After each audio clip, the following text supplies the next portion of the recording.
Shaye ndidana isho kanje ithi umuntu owesebenzise isiphiwo sakhe ayeke lokhu esebenzisa zonke iy'phiwo zabantu.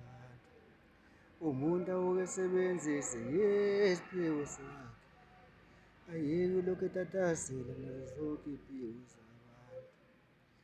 Umuntu awuke esebenzise ikhono lakhe ayeke lokhu etatazela nazo zonke iy'phiwo zethu. Umsakazi nje awuhlale emsakazweni uyeke ulokhu utatazela nazo zonke iy'phiwo zabantu. Umculi nje awuhlale ekuculeni uyeke ulokhu utatazela nazo zonke iy'phiwo zabantu.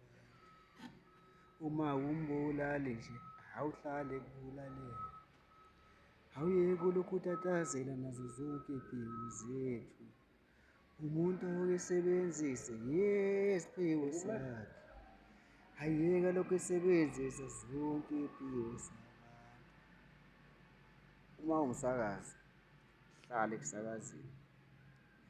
Uma u-DJ hlala kulokho ku-DJ-a kwakho. Uma uwumculi ujabulise abantu bakulindile, ungaphazamisi abasakazi. Kanti futhi ungabalaleli kakhulu abasakazi ngoba vele amikho indima enayo.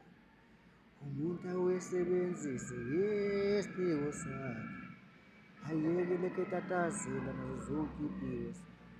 Izinyathelo ay'mbongolo.